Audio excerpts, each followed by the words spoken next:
Selamat datang kembali.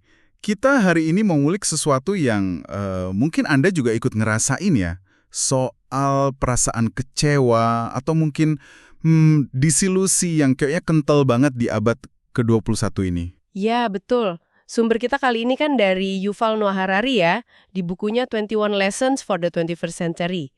Khususnya di bab awal itu, kekecewaan. Dia menyebutnya akhir sejarah yang tertunda. Menarik sih istilahnya. Nah, itu dia. Jadi misi kita sekarang ini coba bongkar bareng-bareng ya.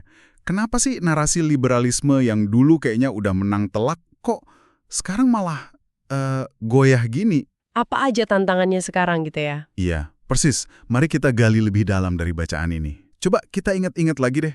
Akhir abad ke-20 itu kan suasananya gimana ya? Optimis banget kan? Betul. Rasanya setelah fasisme sama komunisme itu tumbang, wah, liberalisme itu udah kayak jawaban final. Paket lengkap, demokrasi, HAM, pasar bebas. Kayak udah pasti itu masa depan semua negara. Seolah-olah itu satu-satunya jalan gitu ya. Iya, dan sumber ini, Harari, dia nangkep banget semangat zaman itu. Tapi dia juga langsung nunjukin gimana sejarah itu belok. Justru sekarang, kata Harari, liberalisme itu lagi dalam kesulitan, kredibilitasnya turun. Dalam kesulitan ya. Dia bikin perbandingan yang menarik gini. Tahun 1938 ada 3 cerita besar global. Fasisme, komunisme, liberalisme. Terus tahun 1968 tinggal 2, komunisme lawan liberalisme. Oke. Puncaknya 1998, wah tinggal 1 aja yang dominan, liberalisme. Nah, itu masa jayanya ya. Tapi sekarang, di 2018 atau ya era kita inilah, Harari bilang bisa jadi kita malah nggak punya satupun cerita global yang benar-benar kuat menyatukan. Kosong gitu rasanya. Wah, dari 1 jadi 0 ya. Dan tanda-tanda kekecewaan ini kan nggak cuma teori, tapi kelihatan banget di dunia nyata. Betul sekali. Kejadian kayak Brexit di Inggris atau naiknya Donald Trump di AS, itu Harari bilang contoh nyata gimana rasa nggak puas ini muncul justru di jantungnya negara barat. Iya, di pusatnya sendiri malah ya. Banyak orang jadi ngelihat visi liberal itu entah udah nggak menarik lagi, atau kayaknya nggak mungkin bisa dicapai deh. Bahkan ada pandangan yang lebih, sinis mungkin ya, yang juga dicatat Harari. Entah ini benar atau salah ya, tapi ada anggapan kalau liberalisasi sama globalisasi ini sebenarnya cuma akal-akalan elit aja. Oh, semacam kedok gitu. Iya, semacam kedok yang nguntungin segelintir orang di atas, sementara ya banyak orang di bawah merasa ditinggalin, kepentingannya dikorbankan. Oke, tanda-tandanya cukup jelas ya. Tapi pertanyaannya, kenapa kok orang jadi hilang kepercayaan justru sekarang? Apa pemicu utamanya menurut Harari di sumber ini? Nah, ini dia nih. Salah satu biang keladi utama yang dia sorot itu teknologi, khususnya revolusi kembar, AI atau kecerdasan buatan, dan bioteknologi. Ah, oke. AI dan bioteknologi ya? Iya, banyak orang merasa masa depan yang lagi dibentuk sama kekuatan-kekuatan baru ini itu jalan terus tanpa ngelibatin mereka. Kayak ditinggal kereta gitu. Ditinggal kereta ya? Beda banget sama propaganda abad ke-20 dulu kan. Dulu kan orang biasa, kayak buruh, petani, itu jadi pahlawan masa depan.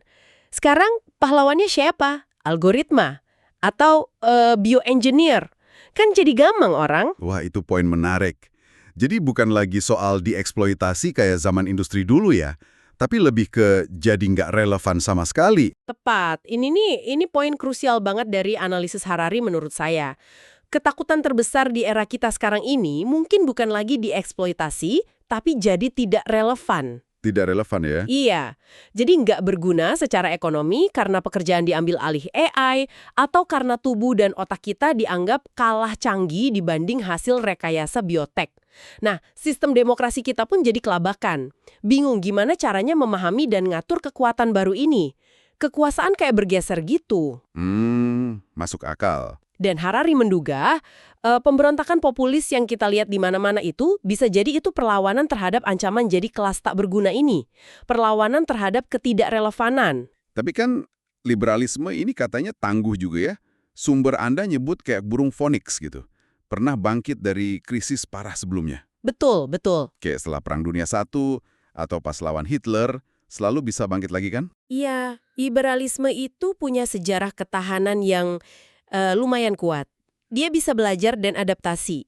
Tapi Harari ngasih catatan penting nih. Tantangan kali ini mungkin beda jenisnya. Beda jenisnya gimana tuh? Perpaduan revolusi infotek dan biotek ini itu potensinya bisa menggerogoti fondasi nilai-nilai modern itu sendiri. Nilai inti kayak kebebasan individu, kesetaraan. Oh, jadi bukan cuma krisis politik atau ekonomi biasa ya? Bukan sekedar itu, ini lebih fundamental, mengancam asumsi dasar kita tentang manusia dan masyarakat. Ditambah lagi, di saat yang sama, muncul lagi tarikan kuat dari cerita-cerita lama. Nasionalisme, agama, Ah ya, itu juga lagi kuat ya sekarang? kadang malah dalam bentuk yang fundamentalis, yang mimpinya kembali ke masa lalu. Jadi tekanannya double, dari masa depan, teknologi, dan dari masa lalu, ideologi lama.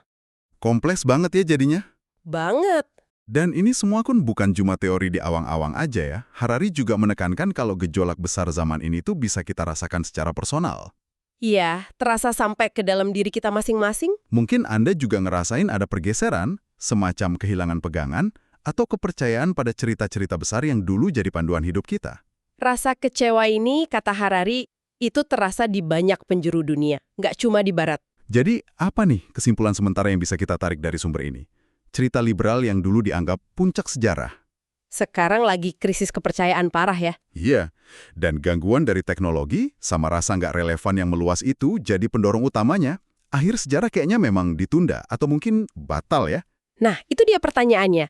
Dan analisis Harari di bagian akhir bab itu, dia ninggalin satu pertanyaan pamungkas yang penting banget buat Anda renungkan juga. Apa tuh? Siapa yang memiliki data? Di zaman sekarang data itu kan sumber daya paling berharga. Jadi, siapa yang mengontrol aliran data?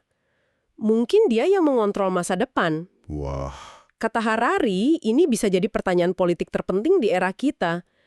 Kalau kita gagal menjawabnya, atau menjawabnya dengan salah, apakah sistem sosiopolitik yang kita kenal sekarang ini bisa runtuh? pertanyaan besar itu. Sesuatu untuk kita pikirkan bersama ya. Gimana masa depan cerita kita selanjutnya?